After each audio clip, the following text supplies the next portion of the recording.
Él. Aquellos días de felicidad, de alegría, de nuestras reuniones en Guadalajara, de nuestras giras a llevar la palabra al extranjero, al mismo continente americano. Todo esto era de alegría y de felicidad para nosotros. Yo sé que hubo mucha gente sincera que con esa fe creyó a la iglesia del Señor como lo hice yo. Para mí todo era tan hermoso, tan bonito. En esos tiempos que creí yo, estoy hablando de los tiempos del hermano Jesús Robles, que tenía un don muy hermoso para cantar, pastor de la iglesia de la 12 de octubre, del hermano Jesús Méndez, pastor de la misma iglesia, del hermano Caleb Zamora, pastor de la misma iglesia de la 12 de octubre. En esos tiempos es cuando yo me acerqué a servir al Señor. Para mí era muy bonito, muy hermoso. Todas las cosas eran nuevas para mí. Era muy feliz al servirle a su siervo, como así le decíamos. Era muy feliz al servirle al varón de Dios, como así lo mencionábamos. A donde quiera que Él nos mandara, lo que Él nos dijera que hiciéramos, era una satisfacción para nosotros obedecerle, porque nosotros creíamos que era un hombre de Dios, que de veras Dios lo usaba, que de veras Dios lo dirigía, y por eso obedecíamos. No nos importaba al lugar que nos mandara, allá íbamos con toda la fe, creyendo que Dios nos iba a ayudar. Yo inicié mi tiempo de servicio a Dios desde los años de 1964, cuando el hermano Aarón falleció. Todavía alcancé a oír una explicación del hermano Aarón el 6 de abril antes de fallecer, que se paró a hablarnos en la hermosa provincia. Aunque fueron muy pocas sus palabras, ahí estuve yo presente. Después falleció él y continuó el hermano Samuel, como así le llamábamos. Nos unimos un grupo grande de diferentes lugares en ese lugar de Guadalajara para unirnos a su deseo de él, porque él quería conquistar todo el mundo para Cristo. Vinieron hermanos de Acapulco, de todas las iglesias, jóvenes de diferentes lugares, porque iba a haber estudios ahí en Guadalajara. Ahí estuve yo presente. Empezó él a enumerar jóvenes, a mandarlos a diferentes lugares de la tierra a predicar la palabra. Recuerdo todo esto porque muchos de los hermanos no saben. Entre ellos iba yo. Estuvimos en los estudios, fuimos enviados a diferentes lugares, algunos con encargados, como ayudantes de encargados, otros ya como obreros a los diferentes lugares. No se nos pagó un sueldo. Estoy recordando lo que vivimos los viejos, me nombro entre ellos. No había un comer que se nos diera cada mes. No había nada de ese tipo de bendiciones para nosotros, sino que se nos llevaba y se nos dejaba en ese lugar y se nos decía: aquí te dejo, llámanos cuando tengas más para bautismo. ¿Quién nos iba a mantener? ¿Quién nos iba a dar de comer? Un cheque que nos iba a llegar de Guadalajara, de lo mismo que los hermanos ofrendaban. Nadie. No había ningún cheque, no había ninguna ofrenda. Inclusive el hermano Samuel le prohibió a nuestros padres, a nuestras familias, que nos escribieran que nos ayudaran, que nos mandaran dinero. Nos dejó a nuestra suerte, abandonados, como si no perteneciéramos a una iglesia fuerte, millonaria. Hasta ahora me doy cuenta, con tantos millones. Nosotros vivíamos por la fe y se nos dijo, si tienen hambre, doblen sus rodillas y pídanle a Dios y Él les va a dar de comer. Eso fue lo que se nos dijo. Y así lo hicimos nosotros. Sin trabajar, esa fue otra orden más que se nos dio. No tienen derecho de trabajar. Tienen que vivir por la fe. Y así lo hicimos. Yo, unido con los hermanos viejos de la antigüedad, como ya habrás oído de que el hermano Guillermo Miranda lo mandaron a La Paz y bajaron su belicito y nomás le dijeron, Dios te bendiga, hermano. A ver qué Dios te da en este lugar. Sin ningún sueldo, sin ninguna ganancia. Pero es que éramos hombres sinceros, que nos habíamos entregado al servicio de Dios y que creíamos que habíamos conocido la iglesia verdadera. Yo muchas veces fui usado por Samuel Joaquín. En todas las giras que él hizo, cada año yo iba a las giras. Y siempre me ponía a él para empezarle la escuela dominical o la reunión donde él iba a hablar, para motivar la iglesia, para que cuando él entrara a la iglesia estuviera calientita y no estuviera fría. Y yo con ese interés, con esa fe, yo lo hacía. Yo lo llevaba a cabo de esa manera en todos los lugares donde él me enviaba y donde yo andaba con él. En varias ocasiones me tocó manejarle su vehículo, manejar mi ven al servicio de la obra. En varias ocasiones lo hice.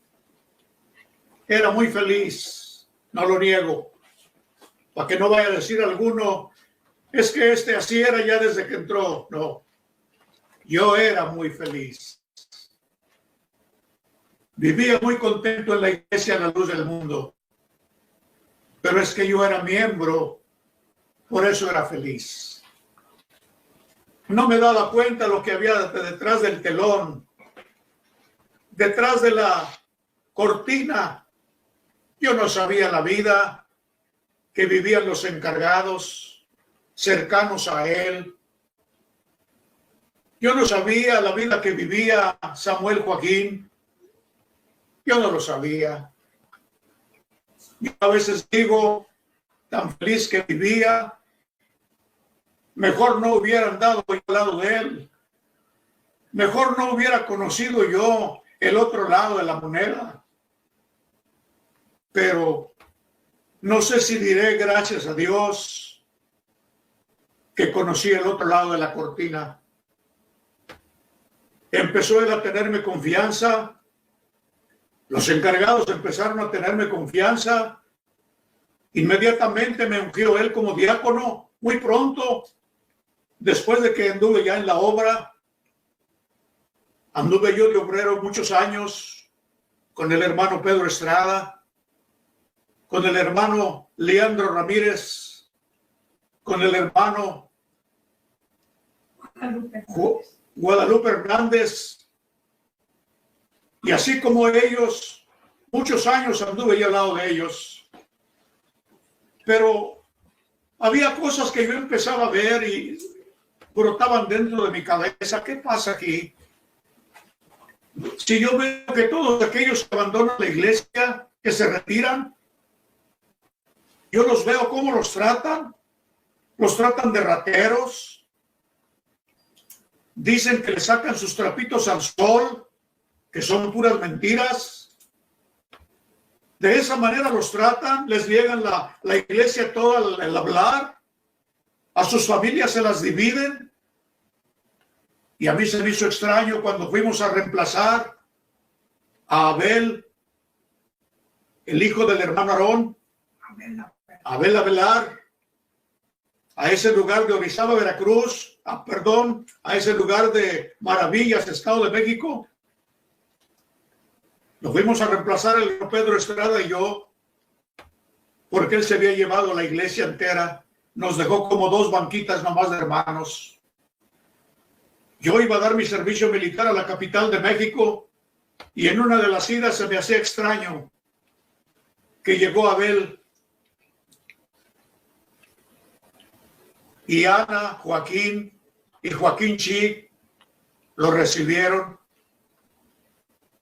y lo invitaron a que pasara a comer junto con ellos. Para mí eso era confusión. ¿Y cómo es posible? Si él es enemigo, pero yo no veía el lado de la hermandad, de que era familiar de ellos. Por eso lo recibían, pensé yo. Así detalles como ese empecé a ver en mi cercanía con el hermano Samuel.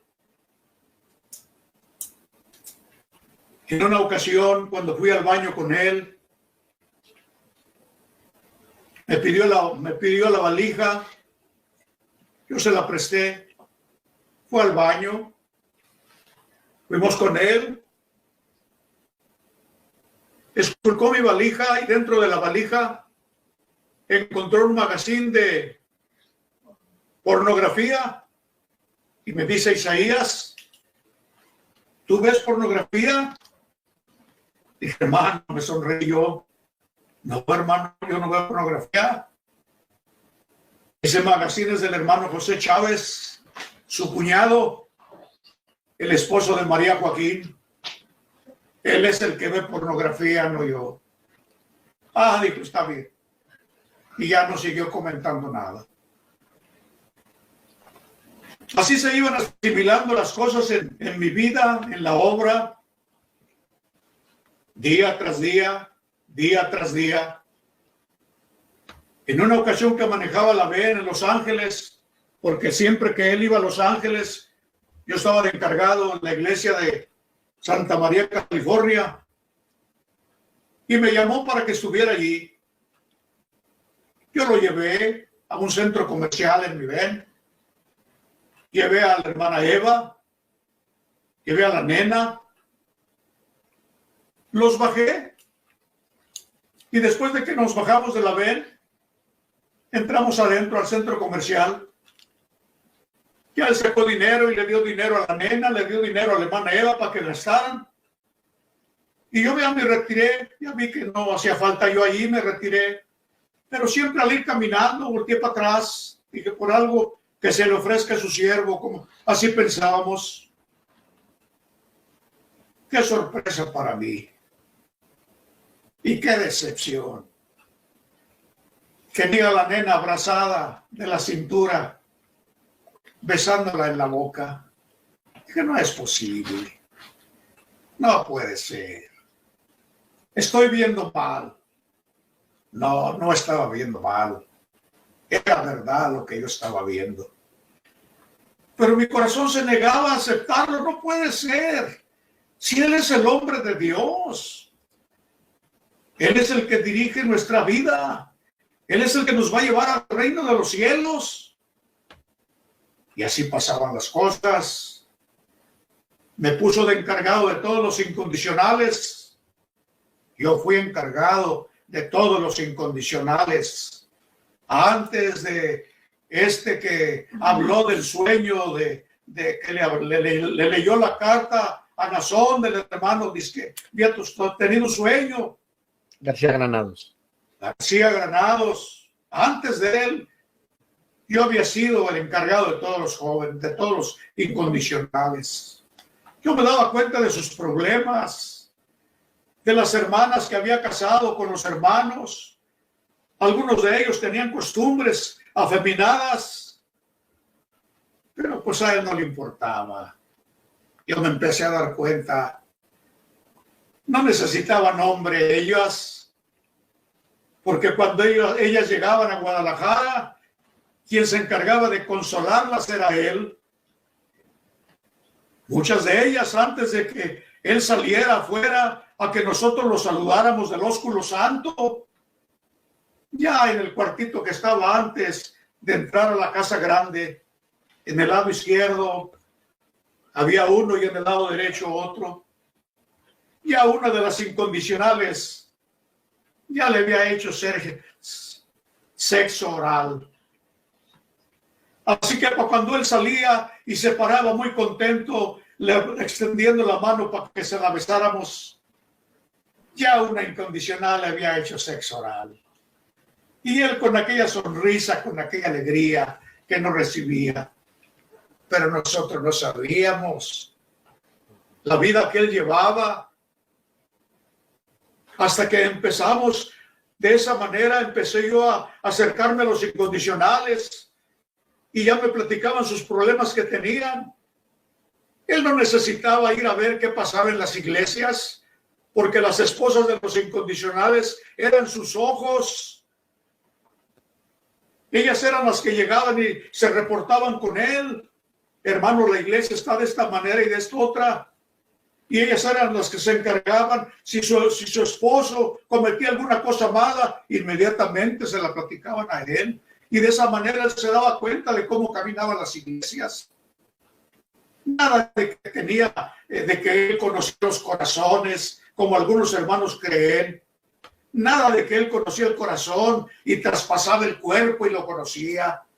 O que él era omnisciente y estaba donde quiera, al pendiente de las iglesias. Una mentira, una falsa. Me vine dando cuenta por lo que yo estaba viviendo. Una ocasión abajo en el sótano, cuando él nos citó a los incondicionales a que estuviéramos ahí en la reunión, se paró el hablar y nos abrió su corazón. Dijo, yo formé este grupo porque yo no le tengo confianza a los encargados que formó mi padre. Si a ellos les digo y les doy una orden, ellos me van a echar en cara. Pero ustedes sí puedo decirles, hagan esto y lo van a hacer porque yo los formé y son míos. De esa manera nos hablaba en el sótano. Así que si algún día alguna de las hermanas, esposas de incondicionales, yo la llego a mandar para que sea espía en una iglesia evangélica, si hay necesidad de que se bautice en esa iglesia, eso nos dijo él, puede bautizarse. Como también le agregó, si hay necesidad de llevar a cabo un trabajo sexual, donde yo las mande a sacar información, pueden hacerlo. Al cabo, cuando vengan, yo las caso de blanco, porque yo tengo la autoridad. Esas eran las enseñanzas que nos daba en el sótano, preparándonos para sus fines, para sus propósitos. Nosotros ignorantes, jóvenes, con aquella ansia de servir a Dios, nos pidió una carta. Dijo, denme una carta de incondicionalidad, pero quiero que me la den en blanco. Nomás fírmenla. Yo lo hice porque yo le puse mi vida en sus manos. ¿Cuándo iba a creer yo que era tal persona? ¿Cuándo iba yo a pensar que él hacía semejantes cosas? Nunca por mi mente pasó. Ahora que oigo hablar a Nietzsche, la hija del hermano Leandro, y digo, ¿cómo es posible? Confirmé más lo que yo pensaba. Dije, lo que él nos decía entonces era cierto. Pero él lo tenía escondido, porque no solamente era para ese día. Él empezó a formar grupos de la misma gente que nosotros los encargados le llevábamos a él, obreras, porque él le dijo una ocasión a un hermano encargado, le dijo al hermano encargado, hermano, aquí le traigo a esta hermana, porque ella quiere servirle. Y dijo él, ¿ya la preparaste? ¿Ya le enseñaste? Porque no me las traigan para que yo las prepare o yo les enseñe. Ustedes son los que tienen que enseñarlas y tienen que traérmelas ya preparadas, listas para trabajar. Le oí yo que dijo esas palabras, pero yo no le entendí a qué se refería. Trabajé yo duramente en las iglesias donde me tuvo de encargado. Yo estuve de encargado en Houston, Texas, cuando apenas la iglesia era pequeña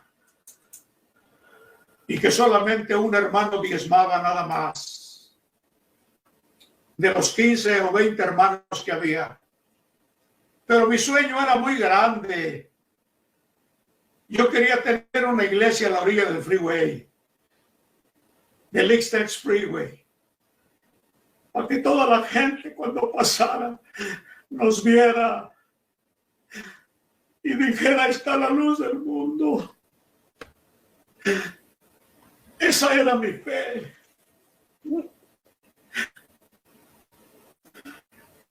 Esforcé a los hermanos y les dije: hermanos, hay un terreno a la orilla del freeway. Vale $500,000. Y le platiqué al hermano Samuel y le dije: hermano, hay un terreno, pero vale $500,000. Usted me dice, hermano, ¿lo compramos? Ah, Isaías, es mucho dinero. Hermano, le dije, yo conozco los hermanos, lo van a hacer. Bueno, dijo, según tu fe, así se ha hecho. Hermanos, esos hermanos del X-Tex Freeway se unieron conmigo y agarramos ese terreno del X-Tex Freeway para la gloria de Dios. De esa manera era el trabajo de su hermano Isaías Martínez en la iglesia La Luz del Mundo.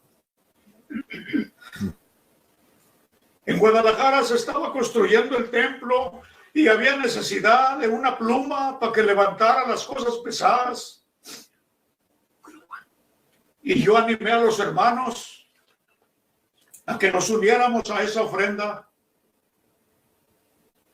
Hermanos, no están ustedes para saberlo, pero la pluma, según lo que dijo Joel, la grúa, según lo que dijo Joel Silva, hijo del hermano Ramón Silva, que fue compañero mío en el tiempo de andar en la obra,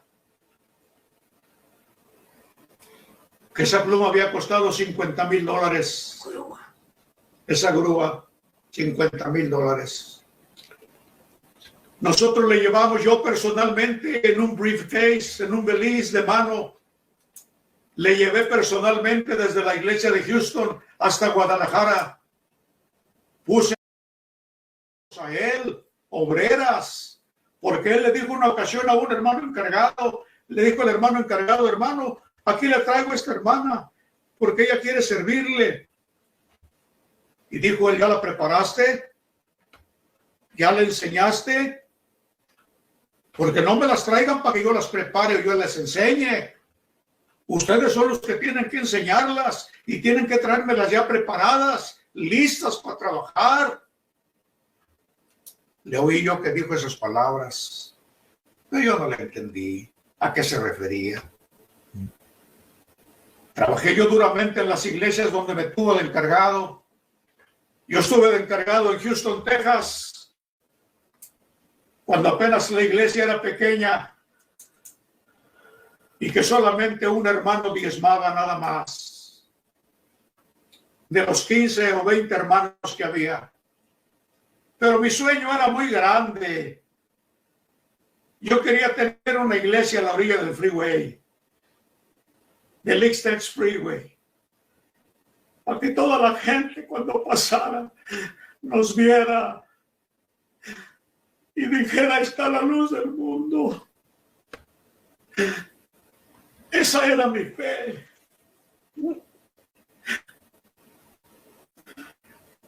Esforcé a los hermanos Y les dije, hermanos, hay un terreno a la orilla del freeway. Vale $500,000.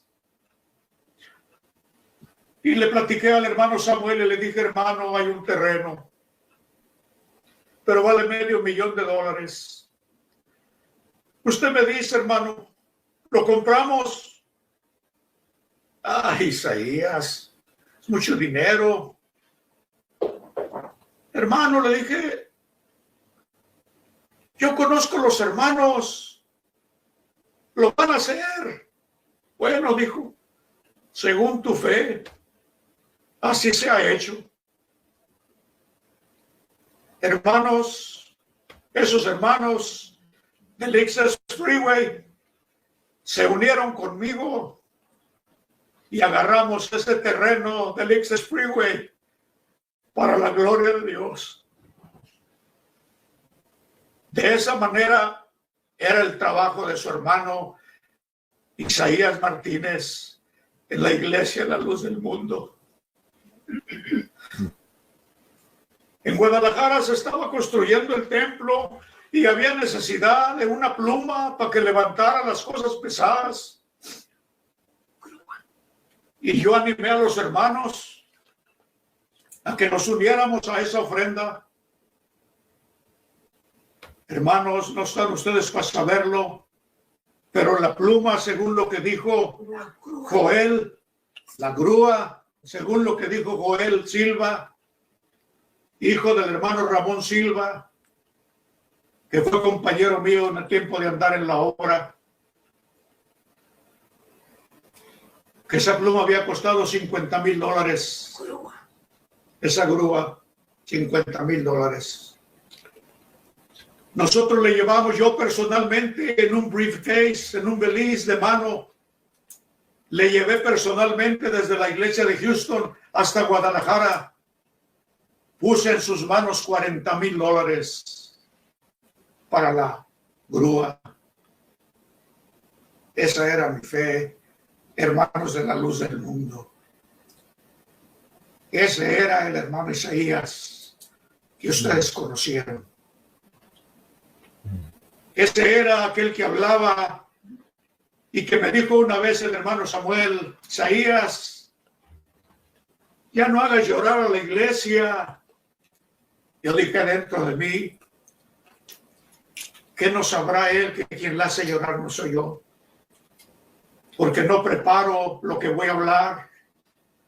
El Señor me lo va dando a la hora que estoy hablando. ¿Qué no sabrá él eso? Que el que nos usa es el Señor. Pero así me dijo, ya no los hagas llorar. Pero siempre él seguía usándome donde quiera que iba en las giras. Y un día me lo dijo, Isaías, yo quisiera que donde quiera que yo voy, yo quisiera que tú anduvieras conmigo, porque siempre tienes una palabra para darle a los hermanos. Sí, hoy lo veo. Quería seguirme usando con ese fin, porque yo le preparaba las almas para cuando él llegara.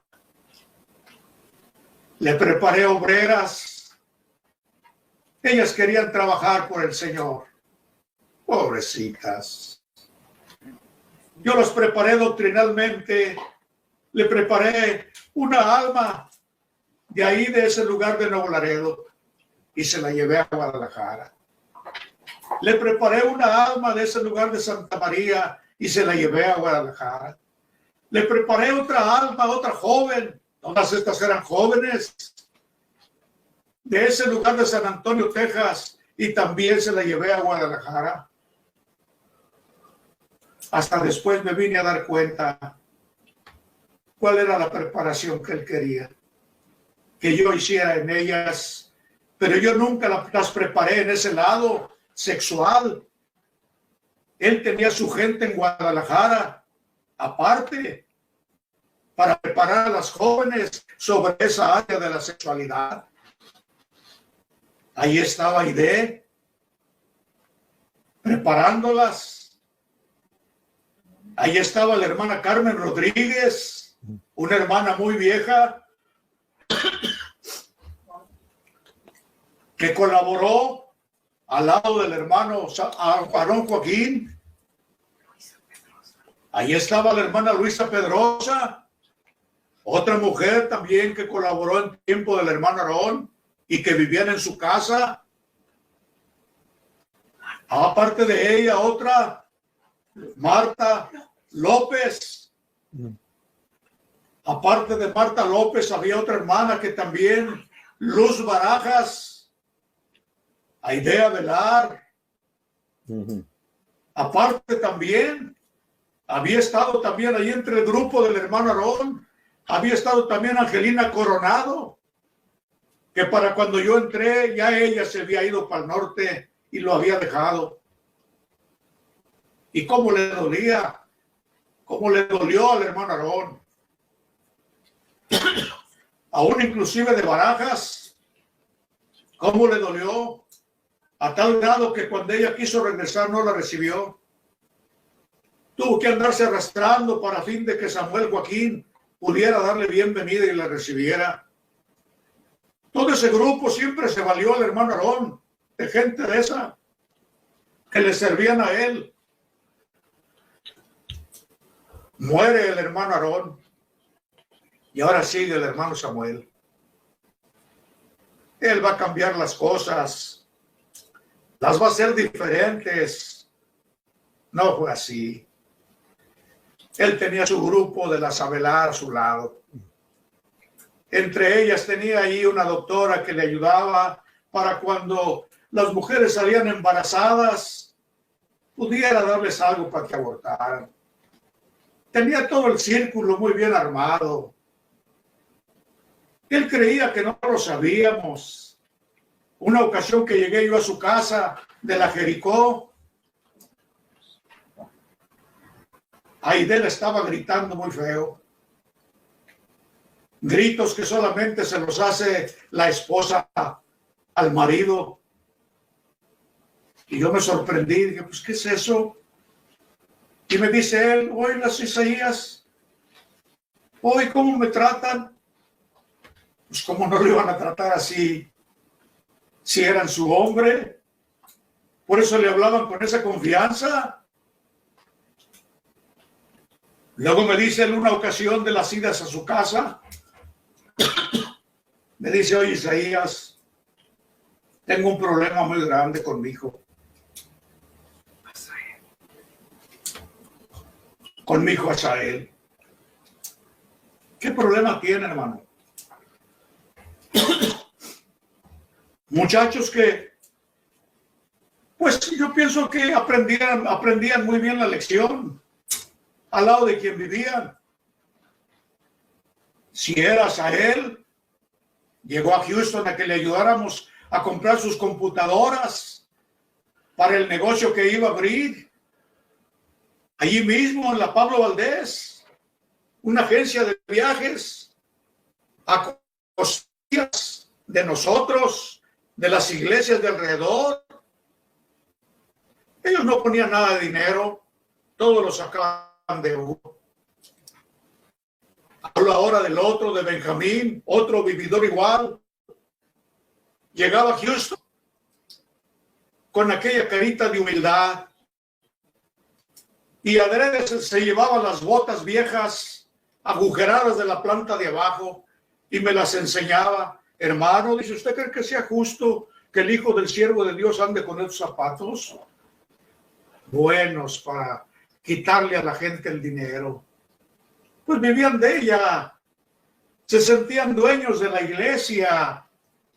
Una ocasión se le salió al hermano José Chávez, que andábamos con él.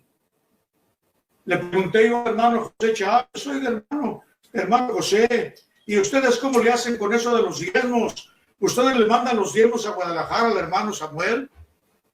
Dijo, no, Isaías. Los diezmos se los dejó el hermano Aarón como herencia a María. O sea que se sentían dueños de la iglesia. María no tenía que llevar los diezmos al hermano Samuel, porque ella tenía que agarrarlos porque eran herencia de su padre, del hermano Aarón. La 12 de octubre se la heredó a Ana Joaquín, de la misma manera. Aunque todos vivían en su vida, en su manera de vivir, fuera de los caminos del Señor. Los hijos de Samuel Joaquín, las hijas. Una ocasión vi a la morena, a Rael, ahí en las fiestas del Agua Azul, se colgaba del novio beso y beso. Cuando las hijas de los hermanos no podían ni tener novio.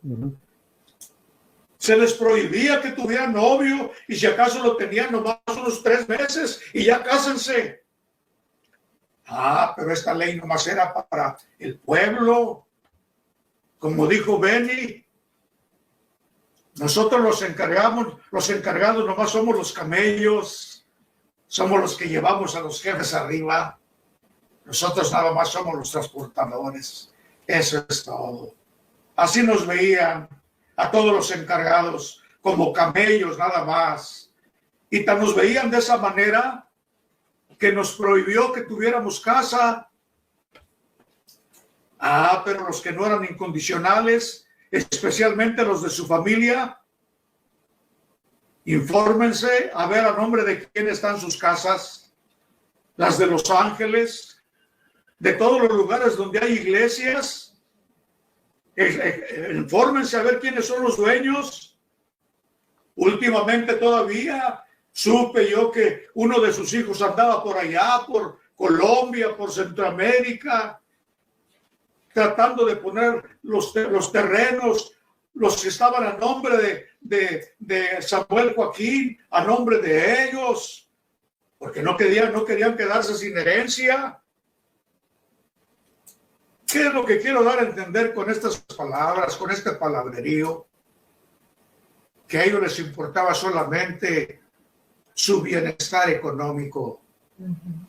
La fe de la iglesia no le importaba ni a Samuel Joaquín, ni a sus hijos, ni a su propia esposa.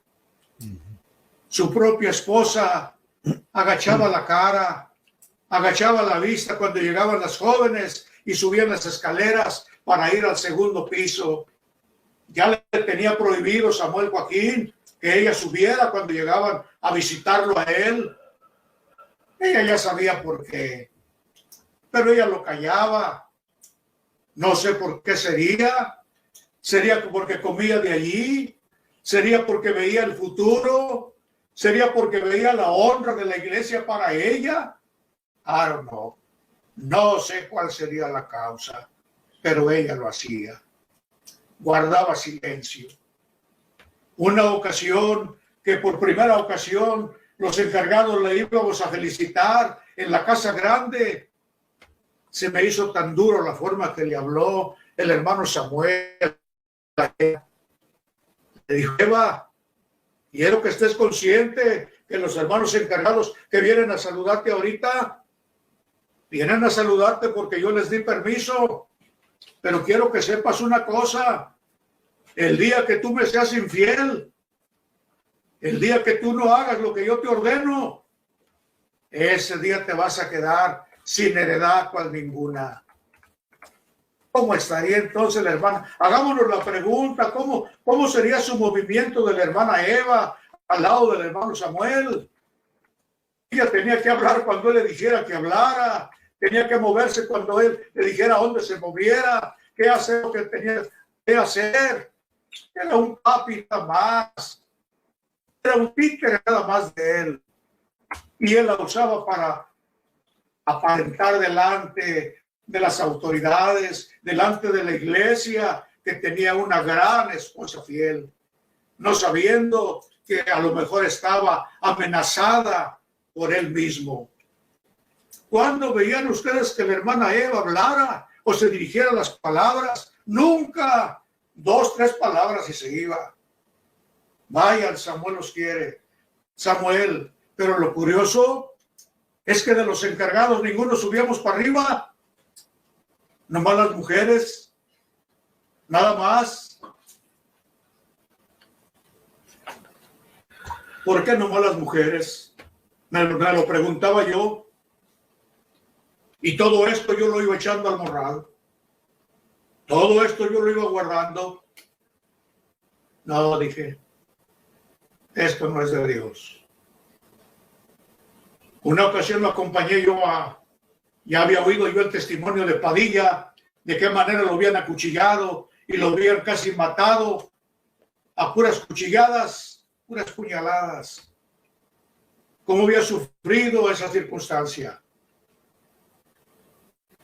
Qué triste. Él va a ir a Puerto Vallarta. Me tocó la oportunidad de acompañarlo. Iban a ir los hermanos del Salvador.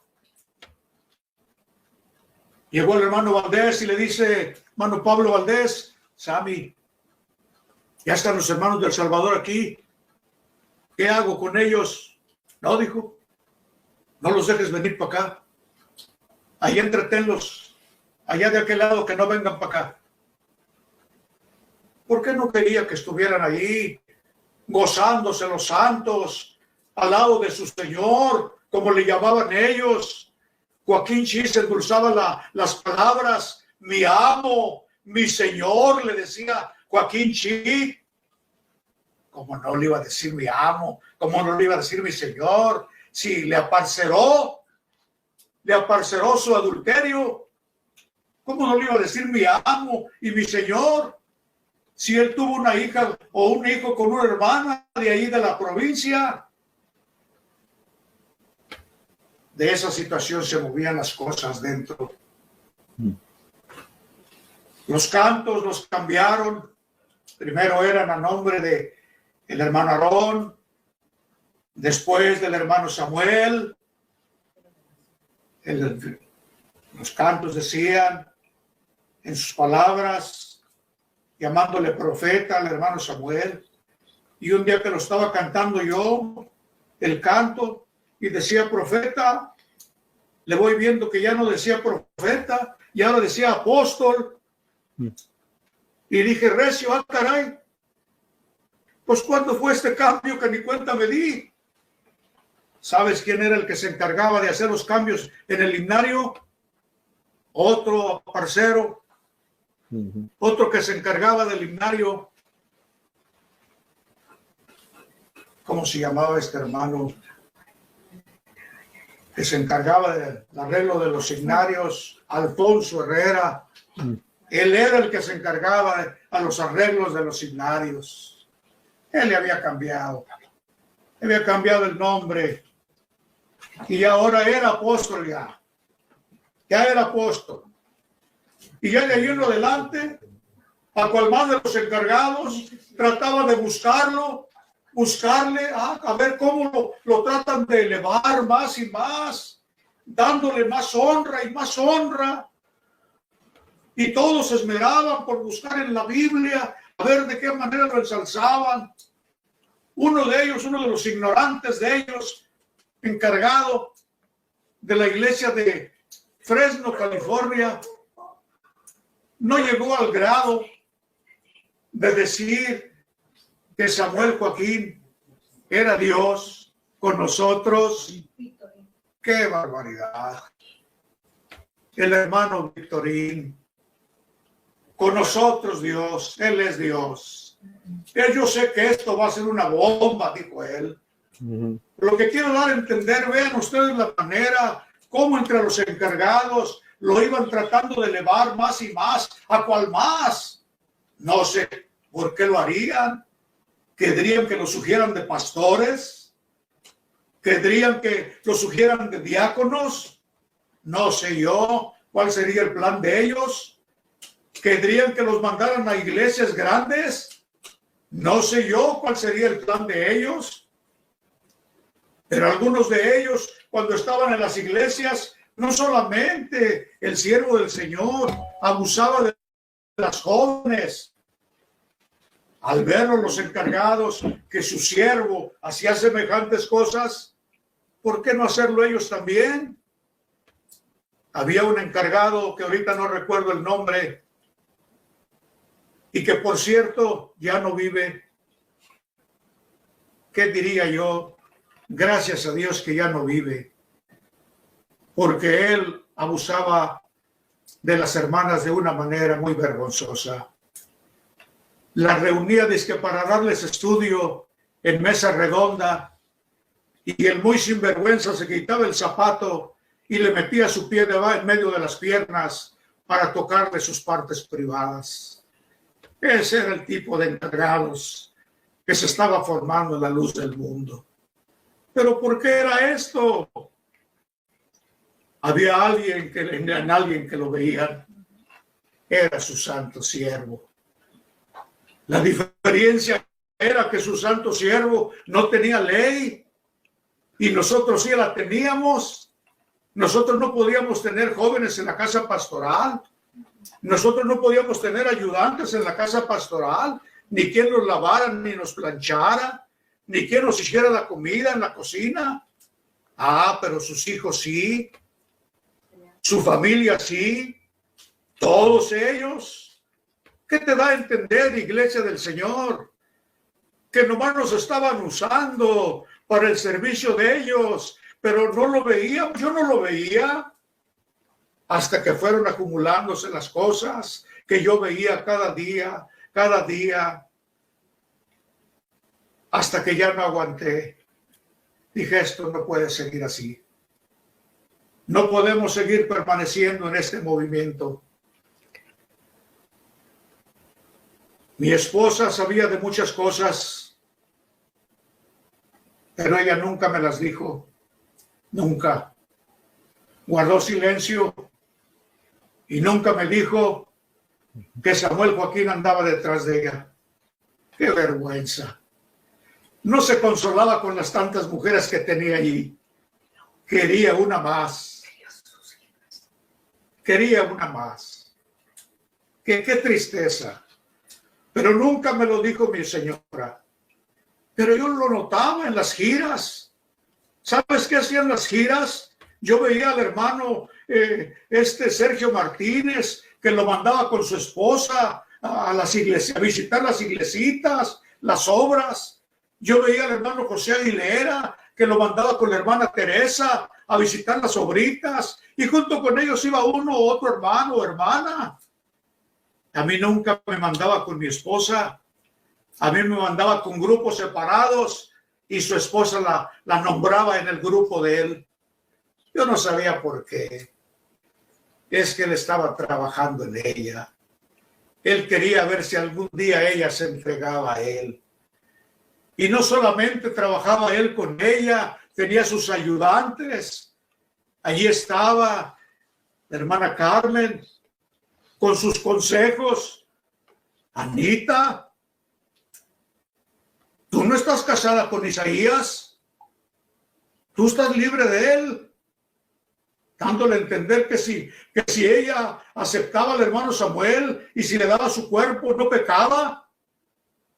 Él no es tu esposo. Y mi esposa en su sencillez le decía, hermana, luego eso que hizo el hermano Samuel de pasarnos en medio del templo y casarnos delante de toda la iglesia, fue un simulacro nada más. No, dijo hermana, yo no creo eso. Pero esa era la doctrina que tenían separada y con la que trabajaba la hermana y Aide juntamente con ella y otras más de las que ya ustedes a través de los videos se han dado cuenta el trabajo que desempeñaban. Otra de ellas, me voy dando cuenta que hasta la usó para que también se encargara de animar a jóvenes a que le entregaran su cuerpo a él. Esa era la vida que vivíamos en la iglesia La Luz del Mundo. Esa es la vida que vivió Isaías Martínez, diácono de la iglesia La Luz del Mundo y encargado de la iglesia por más de 25 años. Son los años que yo serví en esa congregación. Hermanos, tuve el valor, animado por mi esposa, no por sus palabras, porque ella me lo dijo, Isaías, yo me voy, ya no aguanto más. Pero no me dijo por qué. Yo le dije, ¿por qué te vas, Ana? Si esta es la verdad, es el camino verdadero. ¿Por qué te vas? Sí, digo, ya no aguanto. Le dije, mira, Ana, me voy a ir yo también, porque yo ya sé lo que va a hacer Samuel Joaquín. Y lo va a hacer nomás para darte picones, como decimos nosotros. Cuando te vayas, me va a casar con una joven, nomás para que veas, como diciendo, lo que te perdiste, ahora para que veas, lo voy a casar con una joven. Y yo detectando eso, no me voy a prestar más para esos juegos. ¿Tú crees que muchos encargados no saben? Sí saben, pero no hablan, no dicen nada. Ahí están. El hermano Leandro Ramírez, yo no sé qué tiene. Después de lo que le platicó su hija, todavía estar allí, todavía llamar a ese hombre siervo de Dios. No lo puedo creer todavía yo. I don't understand, como dicen los americanos. Pero él ahí está todavía. Después de haber sido abusada su hija y golpeada por Samuel Joaquín, todavía él ahí está presente. No sé por qué estará. ¿Será porque ya está viejo y no puede mantenerse? I don't know. No sé yo. Pero está bien, cada quien escogemos nuestro camino. Yo seguí el mío y le llamé a Guadalupe Hernández y le dije, estando de encargado en esa obrita de ese lugar de Raymondville, Lupe, manda un encargado para que lleve la dominical este próximo domingo, porque yo me voy con mi familia de aquí. ¿A dónde se va, hermano? Le dije, dejo la obra. Yo me retiro ya. No estoy cansado, ni es por los sufrimientos, es por otros motivos. No te los voy a decir, porque tú lo sabes. Él y su esposa pues le preparaban jóvenes también a Samuel Joaquín, así que ellos lo sabían. Inclusive cuando su hermano de la esposa de él, de Marta, Joaquín, cuando su hermano de ella llegó a San Antonio, Texas, y se enredó allí con una hermana de allí, que ya anteriormente había tenido algo que ver con el hermano en carne del hermano Guillermo Miranda. Era el hermano de él que estuvo en San Antonio, Texas.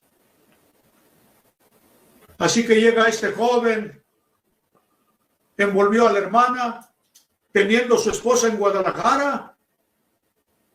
Ahí estaba la hija de la hermana que era dueña de la tintorería Osman, de ahí de la 12 de octubre. Marta me decía, Isaías, ¿para qué te fijas en eso, hombre? Eso no es nada, hombre. Déjalo ahí que ande con ella. Le dije, no, Marta, esto no va de acuerdo a la doctrina. Por fin, quiero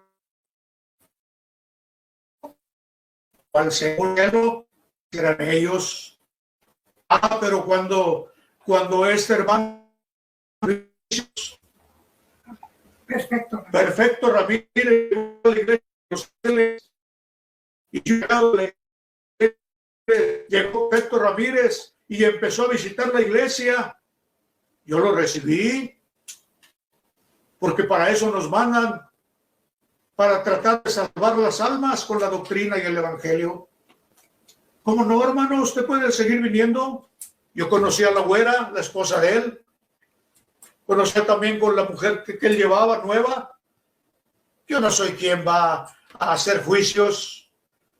Yo dije que él se acerque a Dios y él solito va a saber lo que debe de hacer. En una de esas llega el hermano Samuel a Los Ángeles y le presentan que llegue a saludarlo allí el hermano Perfecto Ramírez. Y inmediatamente le habló, le leyó la cartilla al hermano Samuel. Perfecto, ¿qué estás haciendo acá? Allá está la güera, allá está tu esposa, esperándote en Guadalajara. Tú bien sabes que así como vienes no te podemos recibir. ¿Cómo está esa doctrina de contrariedad? Cuando allá en el sótano le está diciendo a las jóvenes incondicionales que aunque tengan relaciones sexuales con ajenos por sacar información, al cabo cuando regresen se les va a casar de blanco. ¡Qué contrariedad de doctrina! Todo eso yo lo iba viendo y dije, no puedo seguir aquí. Hasta que tuve ese derecho, esa voluntad y esa fuerza, y me retiré de la obra.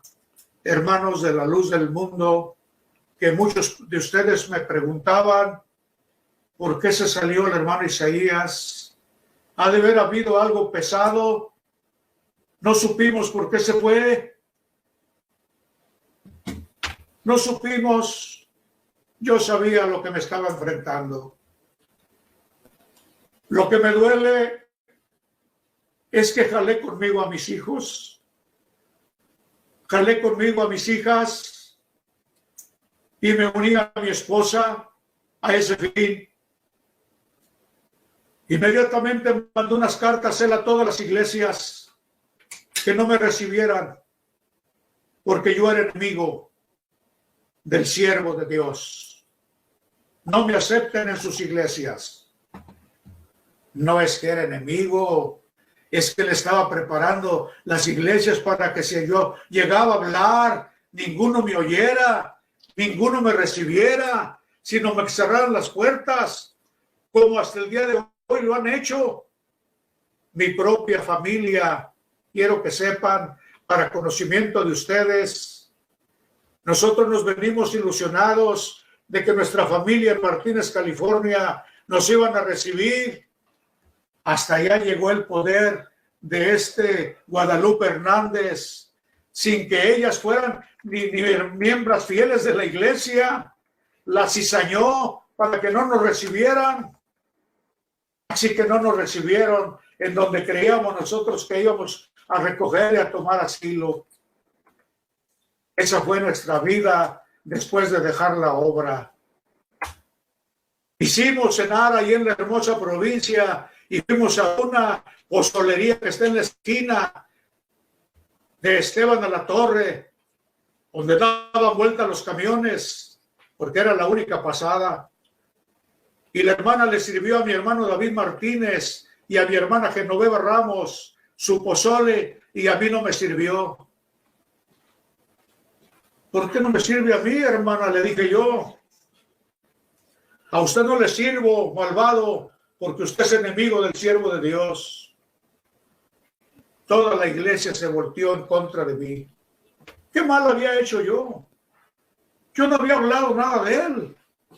A nadie le había dicho cosas de las que ustedes ahora están pensando. A nadie había guardado todo. Y yo solo lo sufría y lloraba solo.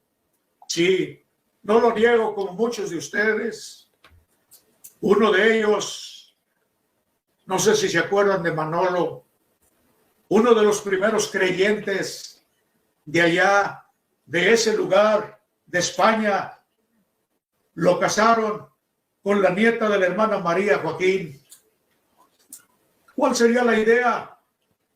Para que ella se hiciera española y de esa manera tener Samuel Joaquín ojos allá en España a través de la nieta de María Joaquín. De pronto oigo que Manolo se quitó la vida. ¿Cómo se va a quitar la vida si era uno de los grandes fieles? Para mí que no aguantó. Tuvo entrada al secreto de Samuel Joaquín, tuvo entrada detrás de las cortinas y se dio cuenta y no aguantó. Hizo lo mismo que Karen, en el desprecio que le hizo toda la iglesia, en el desprecio que le hicieron sus propios padres, que delante de toda la iglesia la cortaron y le dijeron a la pobre muchacha: ya no tienes padre ni madre, nomás por haber sido abusada por Samuel Joaquín. Esas son las circunstancias que nos venimos dando cuenta. Podíamos seguir allí. Podíamos decir y gritar, somos de Samuel Joaquín. No podíamos. O como ahora que hasta los niños en sus camisetitas les ponen el letrero en la parte de la espalda, aunque ellos no sepan ni lo que hablan. Vi en las fotografías, en los videos, vi a un grupo de niños con ese nombre escrito atrás. Somos de Nación Joaquín. Somos de Nación Joaquín. Y yo mismo lo oí en Guadalajara, en una de mis idas a Guadalajara, cómo lo gritaron. No sé cuántos minutos durarían gritándolo, pero lo gritaron con aquella voz en cuello. Somos de Nación Joaquín. Somos de Nación Joaquín. Y yo decía en mi corazón, una vez cantamos un canto que decíamos, yo soy de Cristo y Cristo es mío. El testimonio Cristo ya lo dio, porque marcado está en mi ser y yo marcado estoy en él. Puedo decir que ahora yo soy de mi amado y que mi amado es de mí. Y si yo vivo es para Cristo, y si yo vivo muero feliz.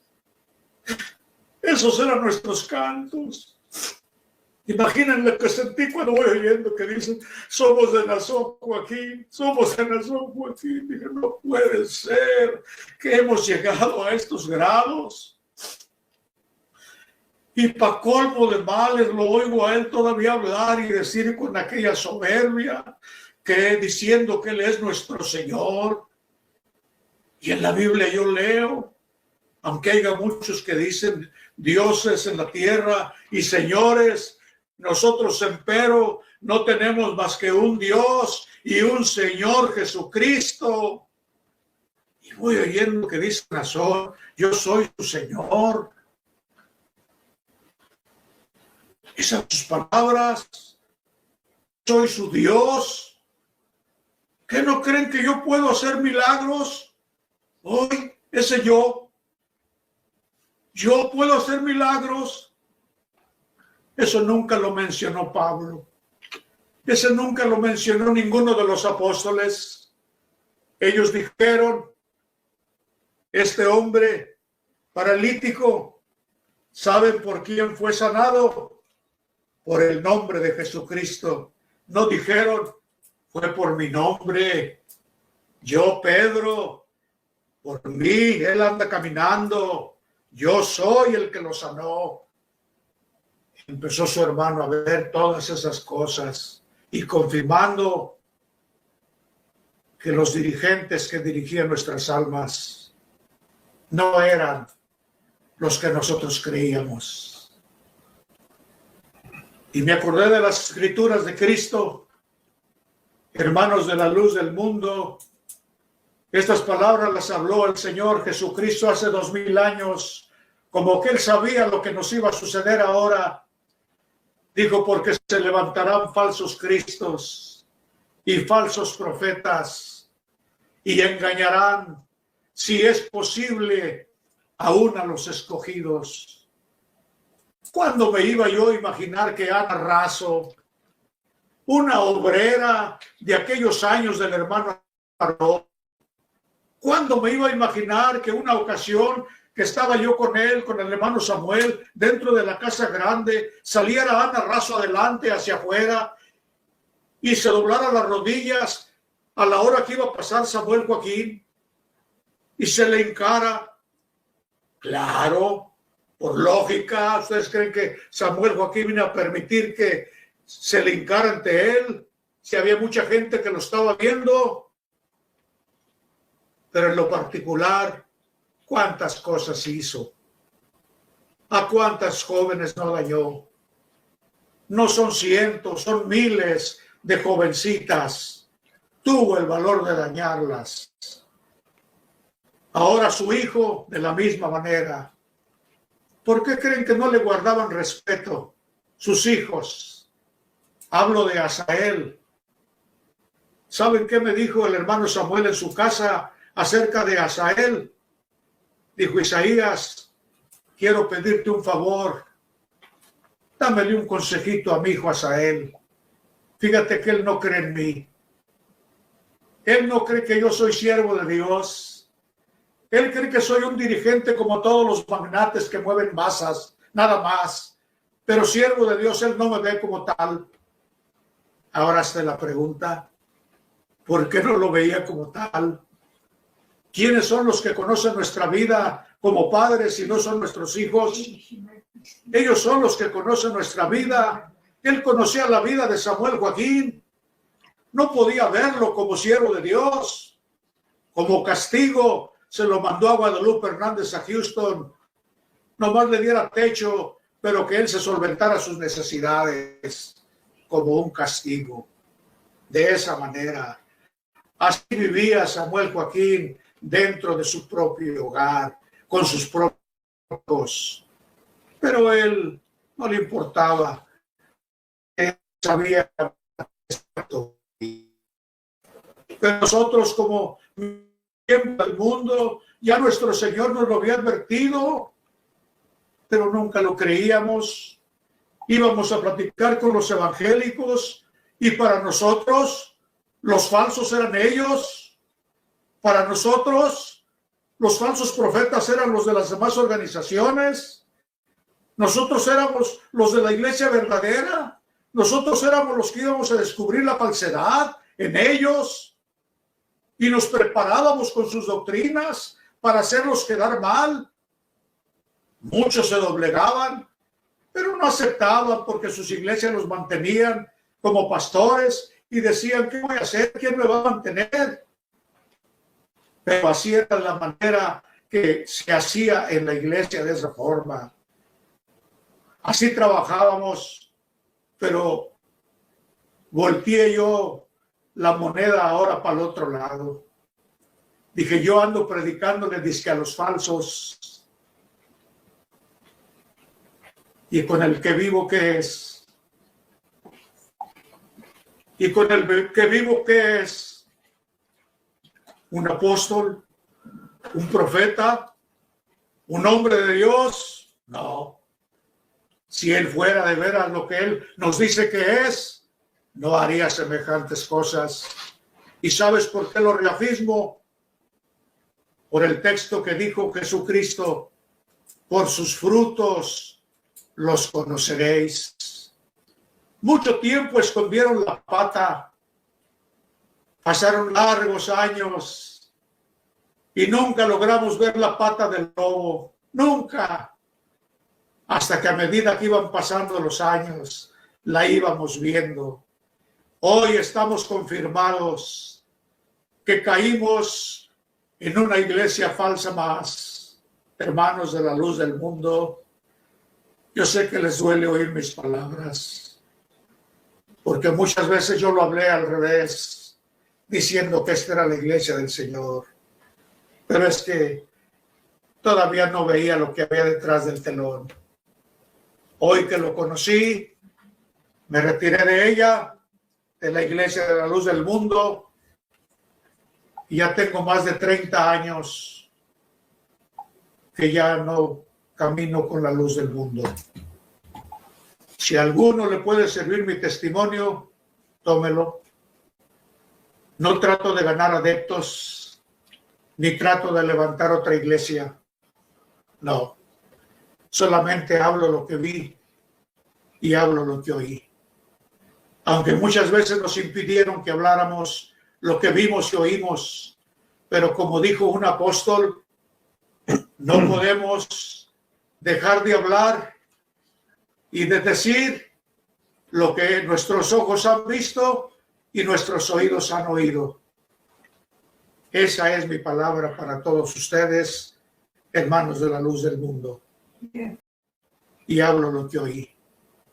Aunque muchas veces nos impidieron que habláramos lo que vimos y oímos, pero como dijo un apóstol, no podemos dejar de hablar y de decir lo que nuestros ojos han visto y nuestros oídos han oído.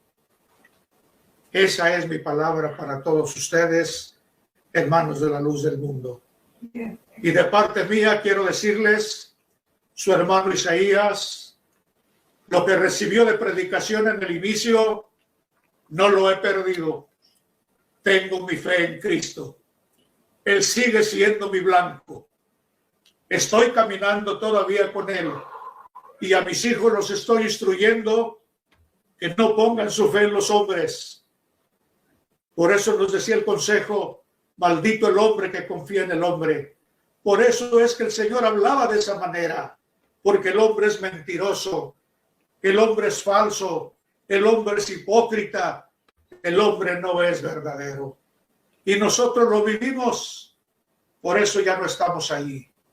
De mi parte deseo para toda la iglesia en general, hermanos de la luz del mundo, su hermano Isaías está a la orden de ustedes. Dios los bendiga.